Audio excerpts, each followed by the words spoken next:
하나님께서 오늘 예배 가운데 주시는 은총의 말씀은 구약성경 열왕기상 8장 37절로부터 53절의 말씀입니다. 만일 이 땅에 기근이나 전염병이 있거나 곡식이 시들거나 깐풍기가 나거나 메뚜기나 황충이 나거나 적국이 와서 성읍을 에워싸거나 무슨 재앙이나 무슨 질병이 있든지 막론하고 한 사람이나 복주의 온 백성 이스라엘이 다 각각 자기 마음에 재앙을 깨닫고 이 성전을 향하여 손을 펴고 무슨 기도나 무슨 간구를 하거든 주는 계신 곳 하늘에서 들으시고 사하시며 각 사람의 마음을 아시오니 그들의 모든 행위대로 행하사 갚으시옵소서. 주만 홀로 사람의 마음을 다 아심이니이다. 그리하시면 그들이 주께서 우리 조상들에게 주신 땅에서 사는 동안에 항상 주를 경외하리이다.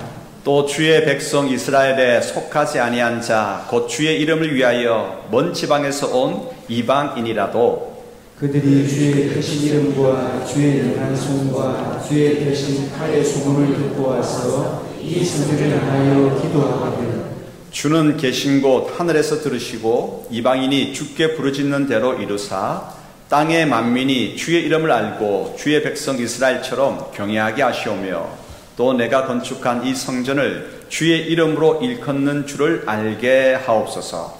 주의 백성이 그들의 제국과 더불어 싸우고자 해서 주께서 보내신 길로 나갈 때에 그들이 주께서 택하신 성읍과 내가 주의 이름을 위하여 건축한 성전이 있는 쪽을 향하여 여호와께 기도하거든 주는 하늘에서 그들의 기도와 간구를 들으시고 그들의 일을 돌아보옵소서.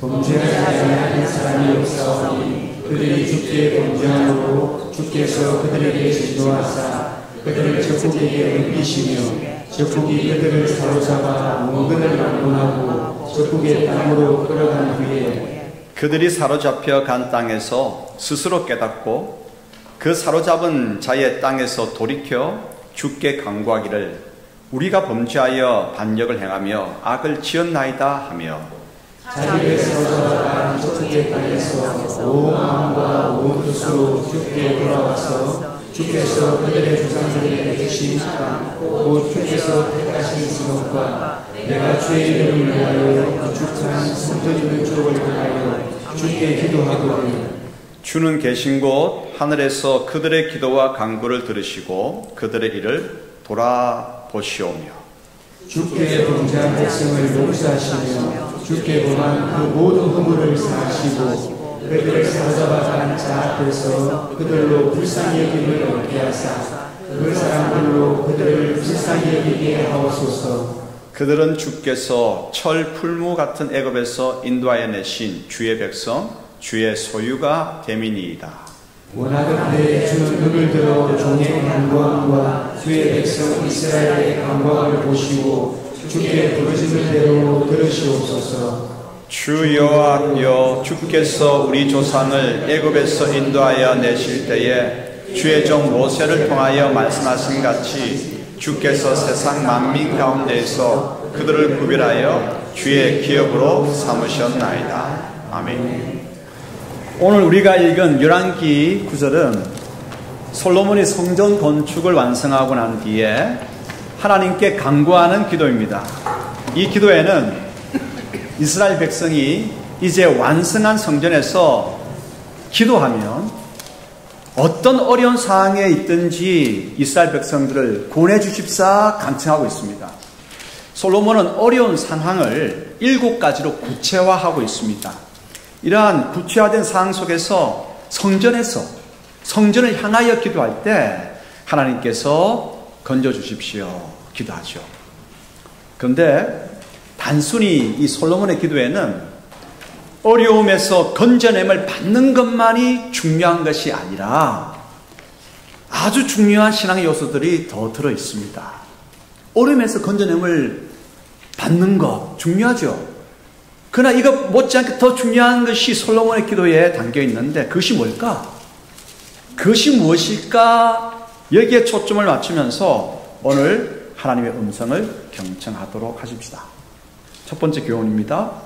이 솔로몬의 기도에는 신실하신 하나님에 대한 믿음이 들어 있습니다.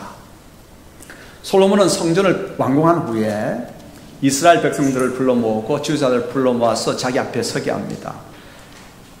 이 강력한 마음을 가지고 솔로몬은 지난 세월 이스라엘을 여기까지 이끌어주신 하나님의 그 인도를 회상하면서 감사합니다. 하나님께. 감사의 핵심은 뭘까요? 언약에 신실하게 하나님께서 행하셨음을, 그래서 이 성전을 완성했음을 고백하면서 감사드리는 것이죠. 하나님은 이스라엘의 조상 누구와 언약을 맺으셨습니까? 아브라함과 언약을 맺으셨습니다. 그 언약, 땅을 허락하시겠다는 것이고 큰 민족을 이루게 하시겠다는 것이고, 그리고 세상에 복이 될 나라를 형성하시겠다고 하는 언약입니다. 이 언약을 이루시며 하나님께서는 언제나 이스라엘과 함께 하실 것을 약속하셨죠. 완공된 성전을 보면서 이 솔로몬은 하나님께서 조상 아브라함과 약속하신 그 약속을 이렇게나 신실하게 이루셨구나, 너무너무 감사하고 감격하죠. 한번 쭉 이 솔로몬이 회상하고 있는 것들 우리도 한번 따라가면서 한번 우리도 생각해 보십시다. 하나님의 약속대로 이집트에서 이스라엘은 큰 민족을 이루게 되었습니다. 큰 민족, 요셉의 보호 가운데서. 그런데 이를 어쩝니까? 이집트의 왕조가 바뀌었습니다. 왕조가 바뀌어가지고 요셉을 알지 못하는 왕조의 이 바로가 등극을 해서 큰 무리를 이룬 이 이스라엘을, 이 전쟁이 나서 적국에 붙어버리면 이거 큰일이다 라고 해서 이스라엘을 하루 만에 종으로 부리게 되었습니다. 종이 되고 말았습니다. 하지만 하나님께서는 종이 된 이스라엘을 자유의 땅으로 이끌어내셨죠. 놀라운 이적과 위대한 홍해의 기적으로 인해서 약속한 백성, 선택한 백성, 자유의 땅으로 이끄셨습니다. 광야 40년 세월 구름기둥과 불기둥으로 이끄셨고 만나와 메추라기를 먹이시면서 약속의 땅으로 인도해 들으셨습니다. 약속한 땅에서 7 가나안 원주민들을 몰아내고 그곳에 나라를 이루게 하셨습니다. 위대한 왕을 세우셨죠. 다윗 왕을 세우셨습니다. 다윗 왕의 아들이 누굽니까? 솔로몬입니다. 솔로몬이 아버지 다윗 왕이 그렇게 원했던 성전 건축을 이제 그 아들 때에 하게 되는 것이죠.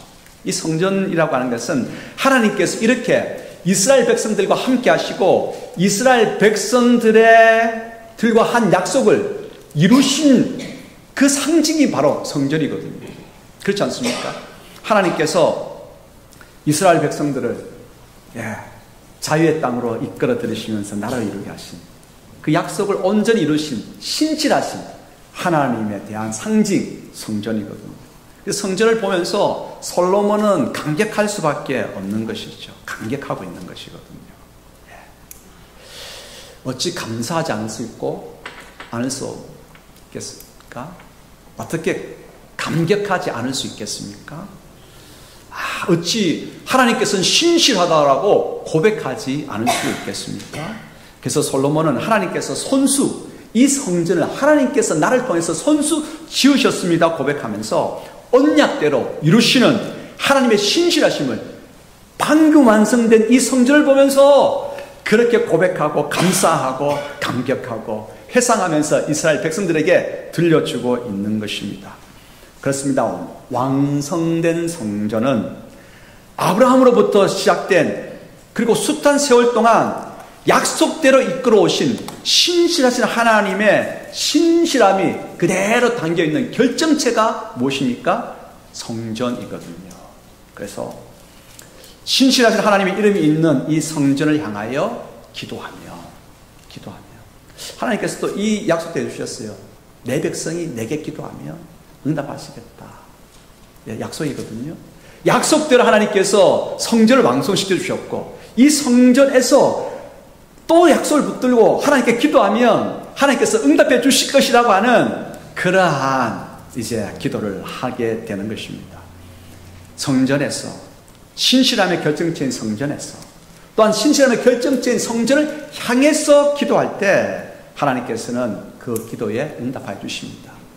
그러므로 솔로몬은 이제 완성된 성전을 바라보면서 하나님 앞에 이렇게 요청합니다. 하나님, 이 백성이 어려움에 빠져가지고 이 성전에서 기도하거든, 이 성전을 향하여서 기도하거든, 신실하신 하나님, 지금까지 약속을 이루신 하나님, 약속대로 저희들의 간증하는 기도에 응답하여 주십시오 라고 기도하는 것입니다. 자, 그러면 여러분, 지금은 성전 시대는 아니에요. 예수님께서 오심으로 성전 시대는 끝났습니다. 성령의 시대요, 예수 그리스도의 시대입니다. 성전 시대라고 하면 우리는 지금 이곳이 아니라 예루살렘에 가서 기도해야 되고 예배해야 되고, 성전을 향해서 방향이, 예루살렘이 어느 방향이 어느 쪽인지 모르겠어요. 그것을 이제 좌표 딱 찍어가지고 그쪽을 향해서 우리가 기도해야 될 것입니다. 말씀대로. 하지만 지금은 성전 시대가 아닙니다. 그럼 어떻게 해야 되겠습니까? 성전을 향해서, 성전에서 기도한다라고 하는 것은 바로 이것입니다. 약속을 이루시는 신실하신 하나님에 대한 믿음을 가지고 기도하는 것이 성전에서 기도하는 것이고 성전을 향하여 기도하는 것입니다. 이 믿음을 가지고 나아갈 수 있게 되기를 소원합니다. 그러므로 우리가 이 믿음을 가지고 기도하는 것이 어느 곳이든 그곳이 뭐라고요? 그곳이 성전입니다. 꼭 명심하십시다. 열왕기상 8장 29절로부터 30절 읽겠습니다. 주께서 전에 말씀하시기를 내 이름이 거기 있으리라 하신 곳 이 성전을 향하여 주의 눈이 주야로 보시오며 주의 종이 이곳을 향하여 비는 기도를 들으시옵소서. 주의 종과 주의 백성 이스라엘이 이곳을 향하여 기도할 때에 주는 그 간구함을 들으시되 주께서 계신 곳 하늘에서 들으시고 들으시사 사하여 주옵소서. 그렇죠? 이 성전에서 기도하고 이 성전을 향해서 기도하라고 하는 것입니다. 이게 무슨 말이라고요? 약속을 이루시는 신실하신 하나님, 하나님의 신실하심을 붙들고 기도하는 것입니다. 이 믿음 가지고 우리 기도하십시다. 자, 그러면 우리 자신 한번 잠시 돌아볼까요? 우리 기도하십니까? 네, 기도하죠. 만약에 어려움이 있는데도 기도하지 않는다고 한다면 우리 이름은 대한예수교 장로회 문현중앙교회에 등록이 되어 있지만 우리는 실제로는 무신론자입니다. 무늬만 교인일 뿐입니다. 어려운 일에 놓여 있다고 한다면 기도하십시다. 기도하되 어떻게 기도해야 된다고요? 하나님은 신실하신 분이심을 믿고 기도하십시다. 그때 그 기도에 뭐가 있습니까? 힘이 있습니다. 아니, 응답도 안 될 기도, 약속을 이루시지도 않는 하나님께 대해서 기도해봐야 그 무슨 소용이 있겠습니까? 그런데 우리의 기도에 힘 있는 까닭이 뭡니까? 하나님은 신실하신 분이십니다. 반드시 약속을 이루시는 분이시기 때문에 그 하나님을 향해서 기도할 때 그 기도가 힘이 있죠. 그 기도에 하나님께서는 응답하십니다. 두 번째 교훈입니다. 솔로몬의 기도에는 또 어떤 중요한 것이 담겨 있을까? 인간의 연약성과 재성의 고백이 들어 있습니다. 솔로몬은 이스라엘이 성전을 향해서 기도할 때 하나님께서 들어주시기를 간구하죠. 근데 이스라엘이 기도하는 상황이 어땠을까요? 그 상황이 어떤 때인가? 7가지 구체적인 상황을 제시를 하고 있습니다. 한번 이야기하면 7가지 상황 중 첫 번째 상황은 범죄 혐의를 판단받을 때입니다. 어떤 한 사람이 죄악을 저질렀다라고 잡혀와서 이제 판단을 받고 있습니다. 그가 지금 성전에 나와서 기도합니다. 그가 죄악을 저질렀다면 은직을 받아야 하고 혹 누명을 썼다면 밝혀져서 하나님의 정의가 이루어지도록 기도하는 것입니다. 두 번째 상황은 적에게 패배했을 때입니다. 왜 패배합니까? 적에게 죄를 범한 결과임을 깨닫고 회개의 기도를 하고 있는 것이죠.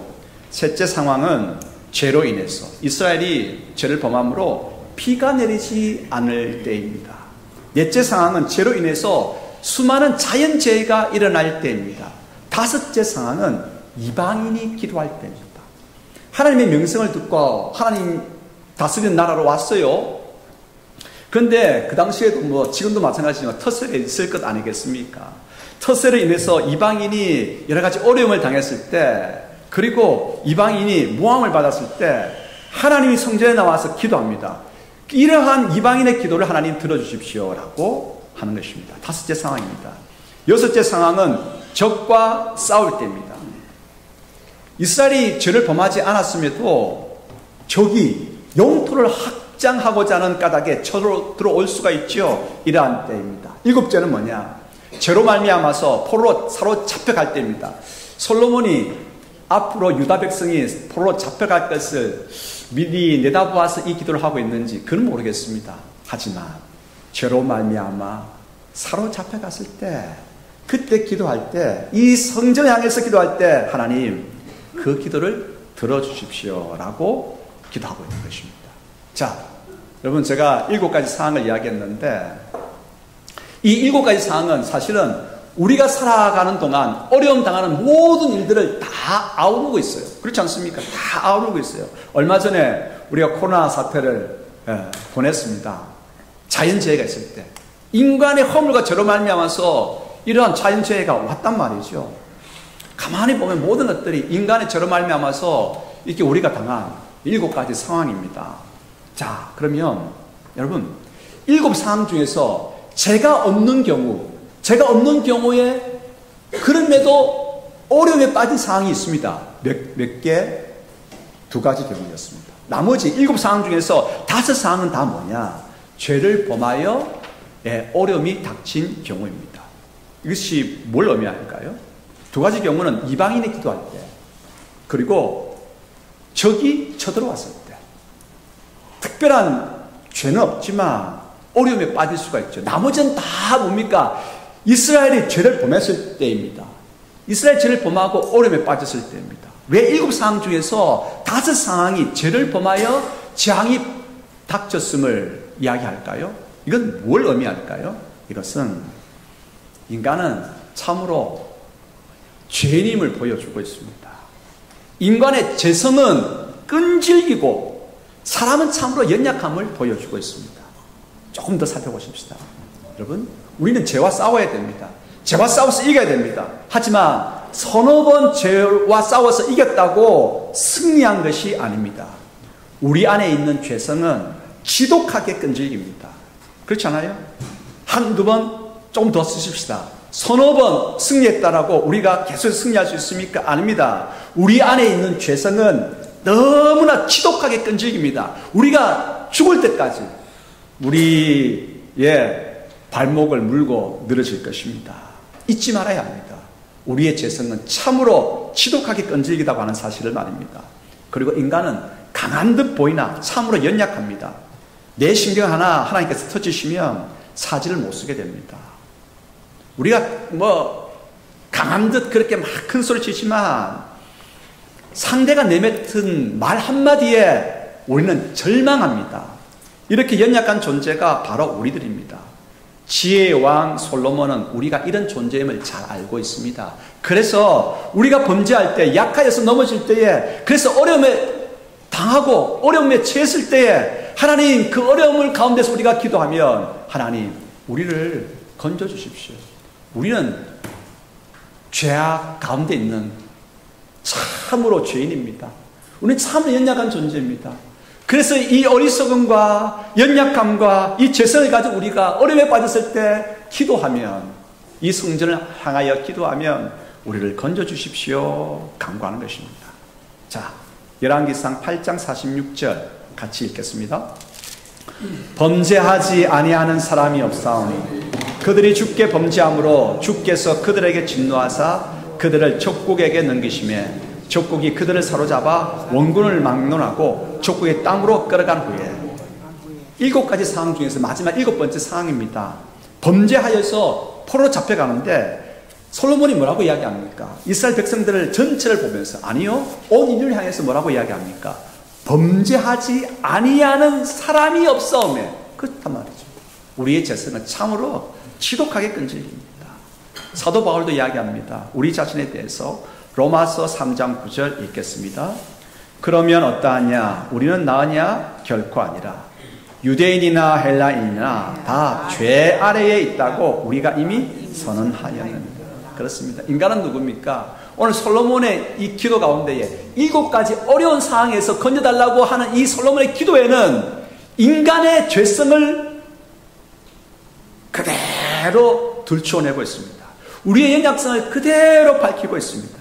인간은 죄성과 연약한 가운데 있습니다. 그래서 이것으로 말미암아서 고통의 상황에 우리는 처하게 됩니다. 이 상황 속에서 기도해야 되겠죠. 기도해야 되겠죠. 그래서 7가지 고통의 상황, 5가지가 다 뭡니까? 죄로 말미암아서 고통의 상황이 찾아왔는데 인간이 이처럼 죄악으로 가득하고 참 어리석고 연약하다라고 하는 것을 보여주면서 동시에 그러하기 때문에 말하는 거예요. 기도하라고 하는 거예요. 그렇지 않습니까? 우리가 지금 어려운 상황에 안이 있는 사람 누가 있습니까? 다 우리 연약함 때문에, 어리석음 때문에, 죄악 때문에 다 어려움에 처해 있습니다. 이런저런 각기 서로 상황은 다 다르지만 그렇기 때문에 이러한 인간의 요소를 가지고 있기 때문에 우리는 어려운 고통의 상황에 놓이고 어려운 고통의 상황 속에서 그러므로 기도해야 합니다. 기도하십시다. 기도하십시다. 기도해야 합니다. 무늬만 교인이면 안 되죠. 하나님의 신실하심을 믿는다면 기도해야 되고 어려운 상황 속에 놓일 수밖에 없는 죄성과 연약성을 가지고 있기 때문에 전능하신 그분께 기대는 기도해야 되죠. 이제 세 번째입니다. 온 마음과 온 뜻으로 하나님께 돌이키라 말씀하십니다. 어려움의 상황 속에서 빠져나오는 길은 어떤 방법이 있을까요? 첫 번째 교훈이 신실하신 하나님을 믿습니다라고 하는 것입니다. 한국교회에 아주 중요한 어른이 2분 계셨습니다. 첫 번째 이 한국 기독교의 어른이 조용기 목사님이십니다. 조금 약간 누가 뭔 말을 해도 그분은 폐허가 된 대한민국에 희망을 불러일으켰던 믿음의 거장이었습니다. 네. 그래서 부르짖고 기도하고 힘을 내고 새벽정 울리면서 그래서 교회가 부르짖고 기도하고 희망을 불러일으키니까 나라가 되는 거예요. 이 한 측면이 있었고 또 한 측면은 한경진 목사님이셨습니다. 그 한경진 목사님은 말씀대로 말씀의 뜻을 붙들고 교회가 그렇게 말씀의 뜻을 붙들고 행할 때에 나라가 산다. 나라가 산다. 그걸 가르칠 수 있어요. 2 측면이었습니다. 한쪽 측면은 신실하신 하나님을 바라보면서 기도하는 것이었고 또 한 측면은 말씀대로 우리가 살아가는 이 순종이 있어야 된다. 이 한 측면이 있는 것이었죠. 여러분 이제 우리에게 죄로 인한 허물을 우리가 발견한다고 한다면 그리고 그것이 큰 잘못이라고 한다는 것을 깨달았다고 한다면 우리는 어떻게 해야 되겠습니까? 회개해야 됩니다. 회개하고 하나님 말씀을 힘써 실천하고 준행해야 합니다. 회개해야 됩니다. 자, 우리 2 손을 가슴에 한번 모아 보십시다. 가만히 눈을 한번 감아 보십시다.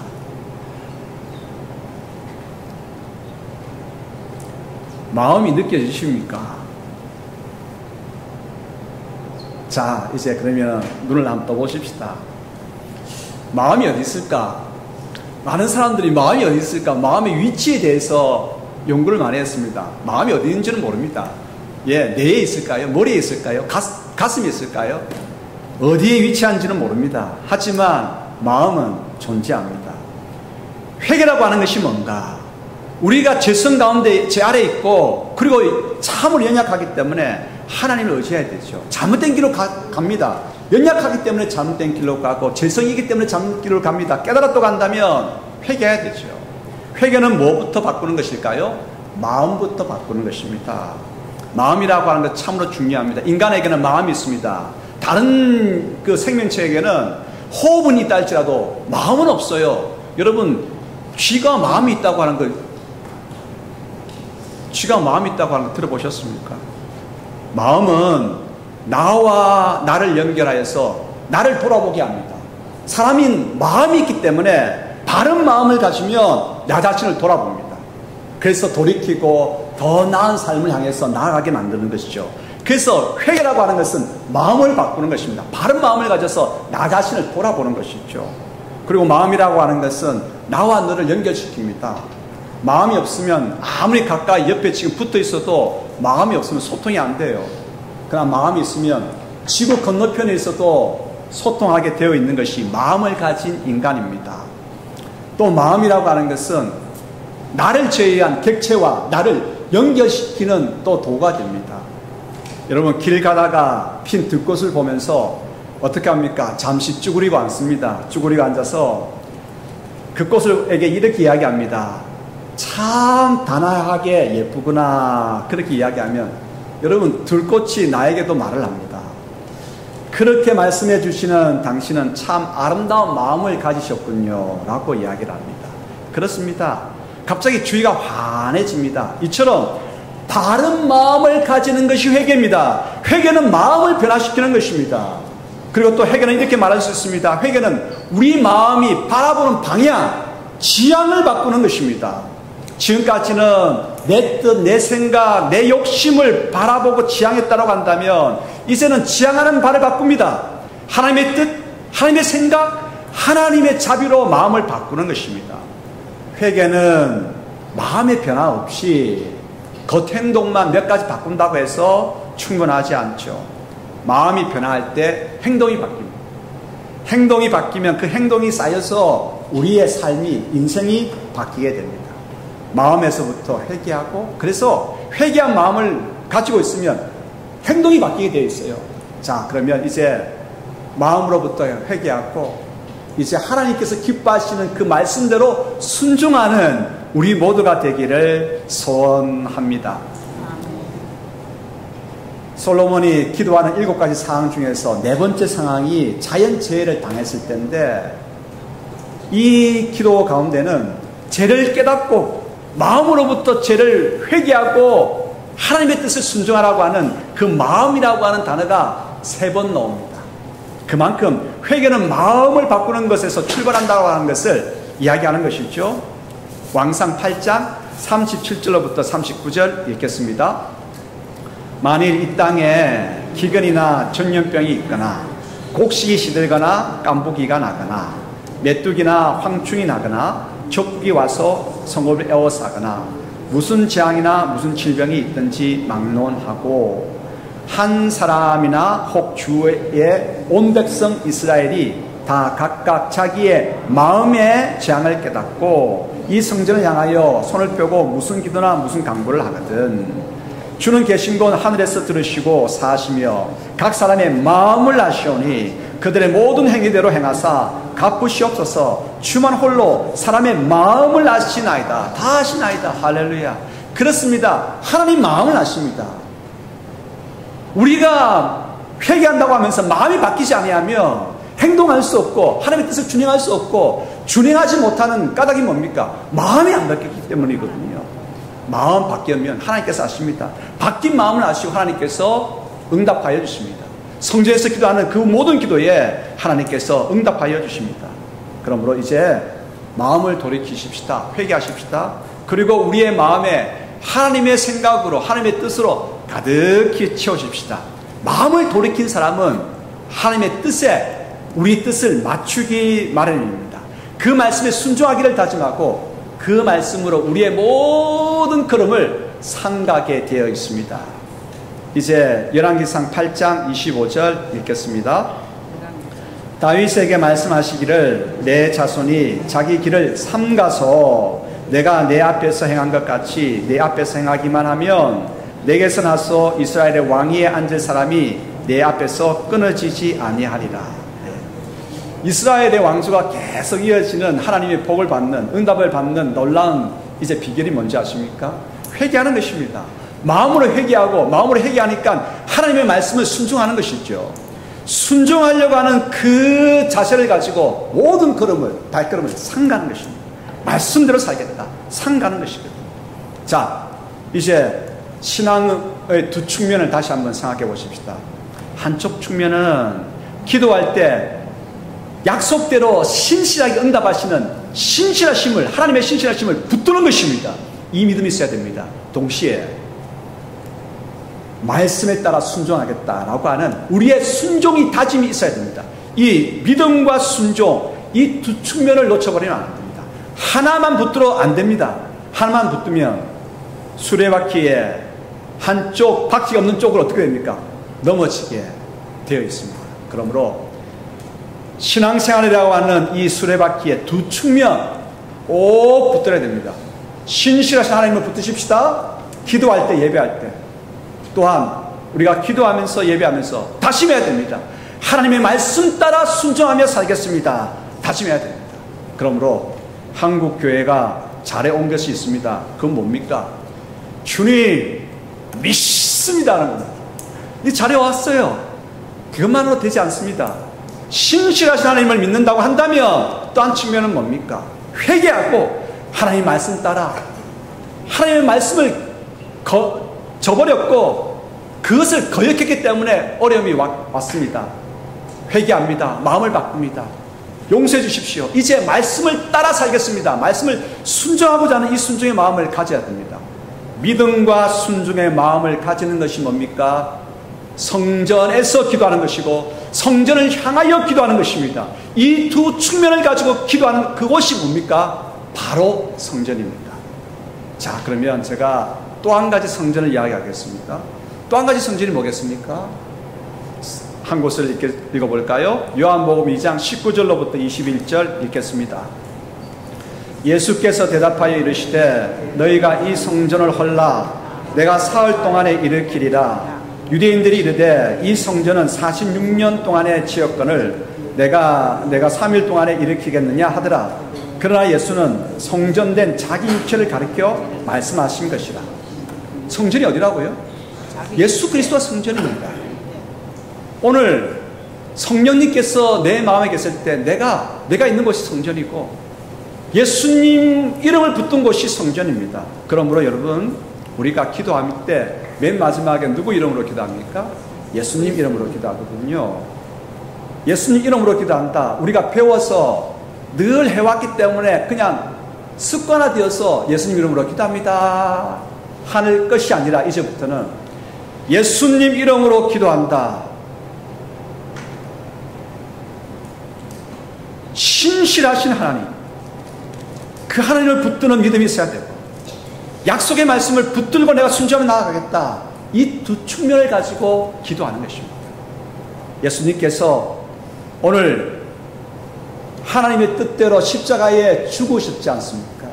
그래서 우리에게 놀라운 응답을, 구원의 응답을 허락해 주신 것처럼 우리는 이제 성전에서, 성전을 향하여서 기도해야 할 것입니다. 두 측면 놓치지 마십시다. 그럴 때에 우리가 어느 곳에서 언제 기도하든지 하나님께서는 우리의 기도에 크게 응답하여 주실 것입니다. 기도하겠습니다. 하나님 아버지, 고통의 상황만 모면하고자 믿습니다 부르짖을 것이 아니라 마음의 방향을 바꾸겠습니다. 회개하겠습니다. 순종하겠습니다 라고도 다짐함으로써 언약 백성의 삶을 이루어 가겠습니다. 옛 성도가 성전을 찾아가는 마음으로 언제든 어디서든 주님께 기도할 수 있도록 저희들을 이끌어 주시옵소서. 응답하시겠다고 하는 이 약속은 현실이 되어서 지금을 가득 채우게 하옵소서. 예수님의 이름으로 기도합니다. 아멘.